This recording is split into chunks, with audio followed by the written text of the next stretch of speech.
और वहीं पटना में नहाय खाए के साथ लोक आस्था का महापर्व यानी छठ पूजा शुरू हो गई है और इसे लेकर बाजारों की रौनक भी बढ़ गई है। और पूजा में इस्तेमाल होने वाले मिट्टी के चूल्हा, आम की लकड़ी और बांस के सूप की मांग बढ़ गई है और हर कोई अपने हिसाब से इसकी खरीदारी करने में जुटा है। हालांकि ये सभी चीजें काफी महंगी मिल रही है, फिर भी श्रद्धालु पूजा के लिए ये सामग्री खरीद रहे हैं। और इस पर्व में मिट्टी के चूल्हा और आम की लकड़ी का काफी महत्व है और राजधानी पटना में मिट्टी की चूल्हा की 100 रुपए से लेकर 200 रुपए तक बेचे जा रहे हैं। और वहीं आम की लकड़ी की कीमत 200 रुपए प्रति 5 किलोग्राम तक पहुंच गई है।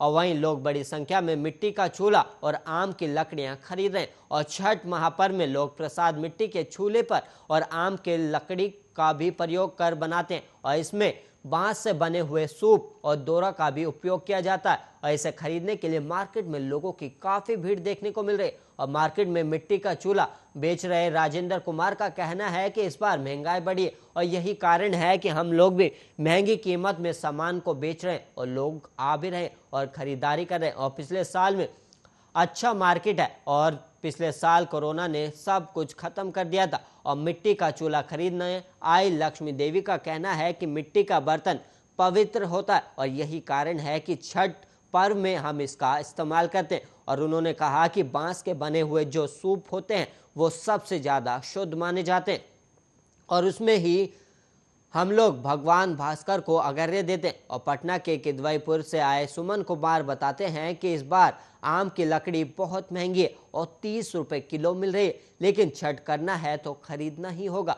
और वहीं आपको बता दें कि 8 नवंबर को नहाय खाए के साथ छठ पर्व की शुरुआत हो गई है और इस दिन व्रत रखने वाली महिलाएं स्नान करने के नए कपड़े पहनकर पूजा करती है और छठ व्रतियों को नए कपड़े की आवश्यकता होती है और पीले और लाल रंग के कपड़ों की विशेष महत्व होती है। हालांकि दूसरे रंग के कपड़े भी पहने जा सकते हैं। स्नान के बाद ही छठ व्रती चना दाल, कद्दू की सब्जी और चावल का प्रसाद ग्रहण करती है और नहाए खाए से छठ पूजा का आरंभ हो जाता है। और वहीं 9 नवंबर मंगलवार के दिन खरना किया गया और वहीं 10 नवंबर बुधवार को अस्ताचलगामी भगवान भास्कर को पहला अर्घ्य दिया जाएगा। और वहीं 11 नवंबर गुरुवार को उदयमीन सूर्य को अर्घ्य दिया जाता है।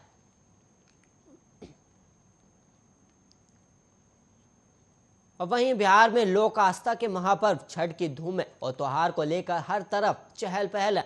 और छठ घाटों पर उमड़ने वाली भीड़ को लेकर स्वास्थ्य विभाग ने भी तैयारी कर ली है और स्वास्थ्य मंत्री मंगल पांडे ने लोगों से एहतियात बरतने की अपील की। और कोरोना के खतरे को देखते हुए स्वास्थ्य विभाग ने आम लोगों के लिए गाइडलाइन जारी किया है और विभाग की ओर से त्योहार मनाने वाले लोगों से अनुरोध किया गया है कि जो भी लोग छठ त्योहार मनाने के लिए बाहर से आए उनकी कोरोना जांच जरूर करवा लें और साथ ही पर्व के दौरान कोरोना प्रोटोकॉल का पालन करें। और बिहार के स्वास्थ्य मंत्री मंगल पांडे ने कहा कि लोक आस्था का महापर्व छठ त्योहार को लेकर स्वास्थ्य विभाग भी पूरी तरह तैयार है और हमने भीड़ भाड़ वाले सभी घाटों पर वैक्सीनेशन और जांच की व्यवस्था की है। और साथ ही आम लोगों से विभाग द्वारा अनुरोध किया गया है कि छठ घाटों पर आधे आदमी शाम को अर्घ्य देने जाएं और बाकी बचे आदमी सुबह में जाएं। इससे भीड़ भाड़ को टाला जा सकता है। और वहीं स्वास्थ्य मंत्री ने कहा कि छठ घाटों पर श्रद्धालु कोरोना प्रोटोकॉल का ख्याल रखें। और आपको बताएं कि सोमवार को नहाय खाए के साथ 4 दिवसीय छठ की शुरुआत हो चुकी है और पूजा के दूसरे दिन यानी मंगलवार को खरना हुआ। और खरना को लोंडा भी कहा जाता है और इस दिन महिलाएं पूरा दिन व्रत रखती है और शाम को मिट्टी के चूल्हे पर खीर का प्रसाद बनाती है। और वहीं 10 नवंबर बुधवार को अस्ताचलगामी भगवान भास्कर को पहला अर्घ्य दिया जाएगा और वहीं 11 नवंबर गुरुवार को उदयमान सूर्य को अर्घ्य दिया जाता है और इसी के साथ ही छठ पूजा का समापन हो जाता है।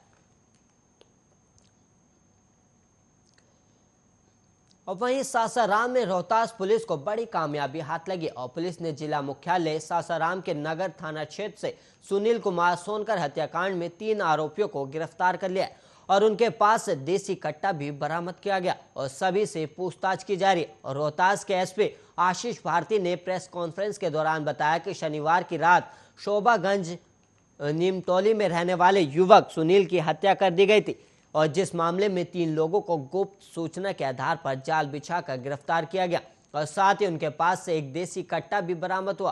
और वहीं एसपी ने बताया कि गिरफ्तार अपराधियों ने जो आपको बता दें, जो गिरफ्तार अपराधियों में जगन कटेक, बादल बहेलिया और अमजद गद्दी शामिल है और इन्हें अटखंबा इलाके से गिरफ्तार किया गया।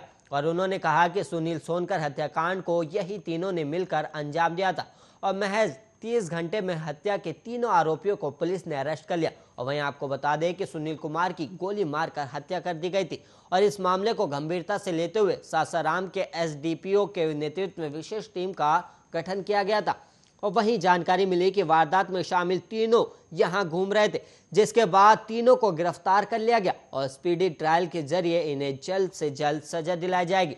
और वहीं आपको बता दें कि सुनील सोनकर तकिया बाजार इलाके का रहने वाला था और आलमगंज में किराए पर रहता था और जुआ खेलने के दौरान आपस में ही दोस्तों के बीच विवाद हो गया और तभी एक ने कमर से लोडेड हथियार निकाला और सुनील को शूट कर दिया। और वहीं आनन फानन में इलाज के लिए सदर अस्पताल ले जाया गया, लेकिन तब तक उसकी मौत हो चुकी थी।